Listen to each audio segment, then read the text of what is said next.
अगर तू खुदा का बेटा है, इस पत्थर से कह रोटी बन जाए।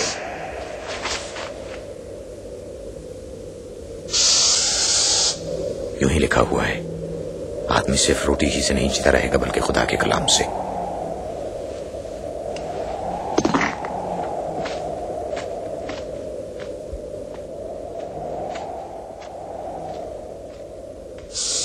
फिर इब्लीस उन्हें ऊंचे मुकाम पर ले गया और पल भर में दुनिया की बादशाही दिखाई। मैं तुझे इसका सारा इख्तियार और उसकी तमाम दौलत दे सकता हूँ, क्योंकि ये मेरे इख्तियार में है, और जिसको चाहता हूँ देता हूँ। सब कुछ तेरा हो जाएगा अगर तू मुझे सजदा करे।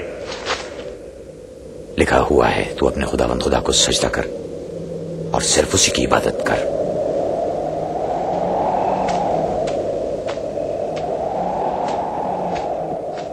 फिर इब्लीस उन्हें यरूशलेम ले गया और हैकल के ऊंचे कुंगरे पर खड़ा करके कहा, अगर तू खुदा का बेटा है तो अपने दाएं नीचे गिरा दे। लिखा है, तेरी बाबत अपने फरिश्तों को हुक्म देगा कि तेरी हिफाजत करे, ये भी कि तुझे हाथों पर उठा ले ताकि तेरे पांव को पत्थर से ठेस न लगे। ये भी लिखा है, तू खुदावंद अपने खुदा की आजमाइश न कर।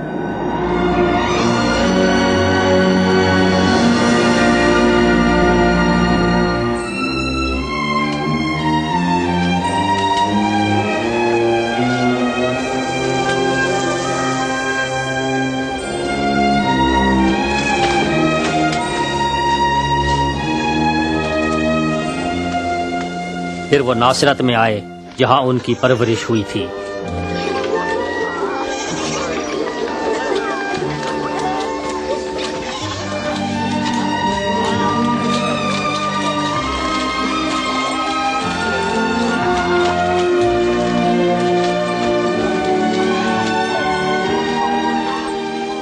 कैसी हो?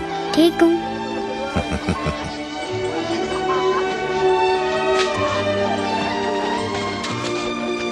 सब्त के दिन वो हस्बे मामूल हैकल में गए।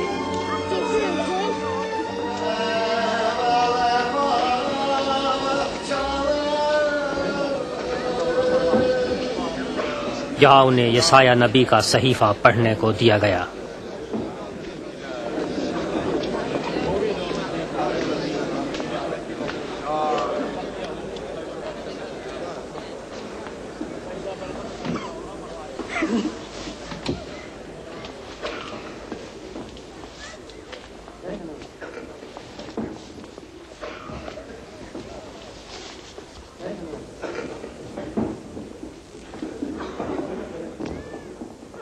खुदावंद की रूह मुझ पर है। उसने मुझे इसलिए चुना है कि मैं गरीबों को खुशखबरी सुनाऊं। उसने मुझे इसलिए भेजा है कि असीरों को रिहाई और अंधों को बीनाई दूं, मजलूमों को छुड़ाऊं और ऐलान करूं कि वो वक्त आ गया है जब खुदावंद अपने लोगों को बचाएगा। इन्होंने खूब कहा।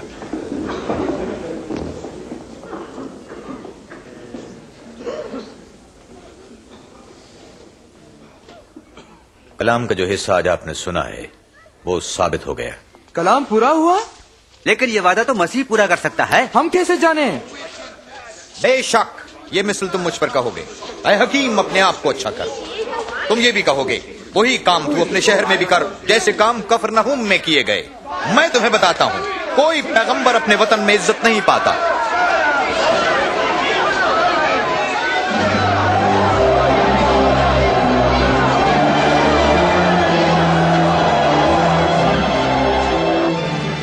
वो उन्हें पहाड़ी से गिरा देना चाहते थे, लेकिन वो भीड़ में से बचकर निकल गए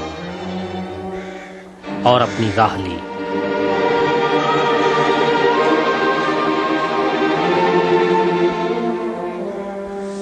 और गलील के एक शहर कफरनहूम आ गए।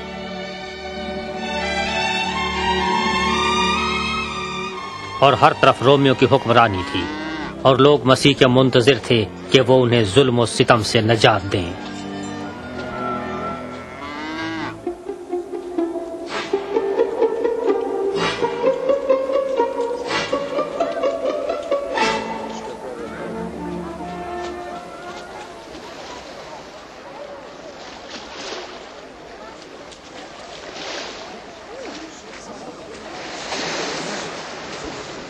तुम पर सलामती हो। आप पर भी मालिक। तमून, मैं तुम्हारी कश्ती पर। क्यों नहीं? ये यहाँ से जाने तो नहीं लगे? हमसे कोई बात करे, हमसे कोई बात करे। कुछ बताए तो। यीशु हमें सिखाए।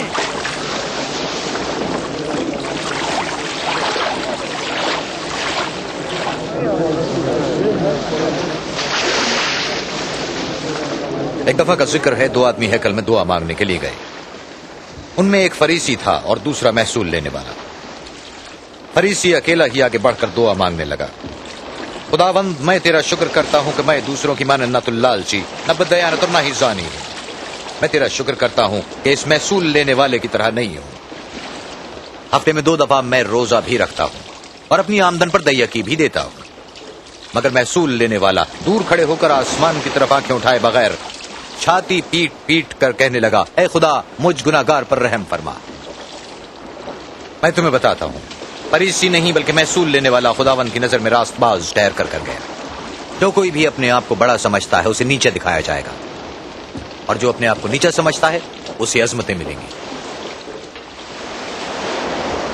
कश्ती को गहरे पानी में ले चलो और अपने साथियों के साथ मछली पकड़ने के लिए जाल डालो। ऐ मालिक, हमने रात भर मेहनत की है मगर मिला कुछ भी नहीं। अगर आप कहते हैं तो हम जाल डाल देते हैं। रखो होना।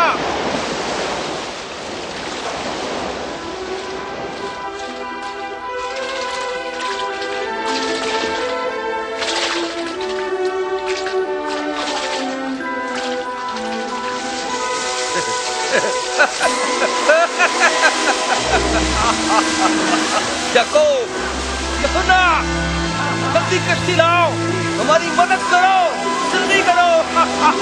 हम तो पहले ही मसरूफ हैं।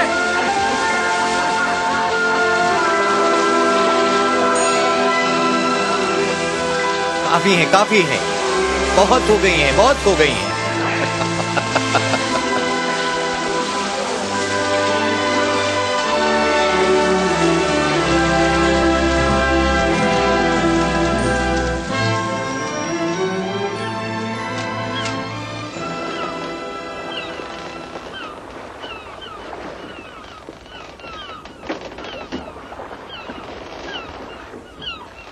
खुदावंद यहाँ से चले जाए। मैं एक गुनाहगार इंसान हूँ। तुम खौफ मत खाओ, आज से तुम आदमगीर बनोगे।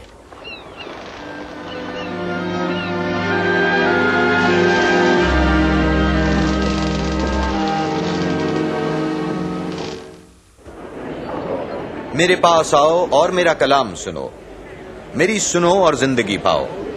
खुदावंद को ढूंढो जब तक वो मिल सकता है, उसको पुकारो जब तक वो करीब है। शरीर अपनी बुरी राह तर्क करे और ना रास अपने ख्यालों को। जब वो खुदावंद की तरफ रुजू करेगा तो वो उस पर रहम करेगा, क्योंकि वो फैयाजी से माफ करता है। तुम खुशी से बाहर जाओगे और सलामती से लौटोगे। वो आ रहे हैं, आगे देखो। यस्सु, यस्सु, मैं अर्ज करता हूँ मेरी बच्ची को बचा ले। हजूर रहम करें, वो सिर्फ 12 बरस की है और मर रही है। बराए करम मेरे साथ है। यार, मुझे अफसोस है, यस्सु, तुम्हारी बेटी मर गई है। अब उस्ताद को तकलीफ ना दो। डरो मत, फकत एतकाद रखो और वो बच जाएगी।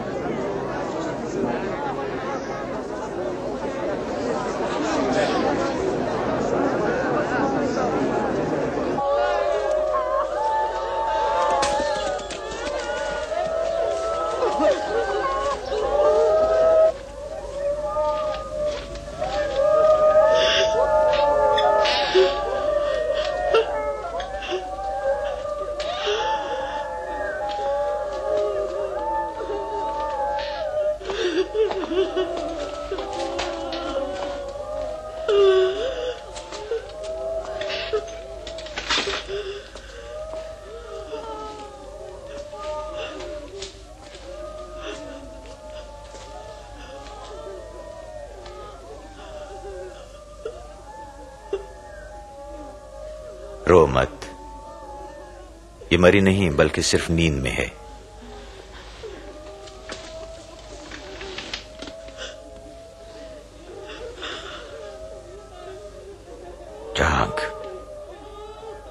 बेटी।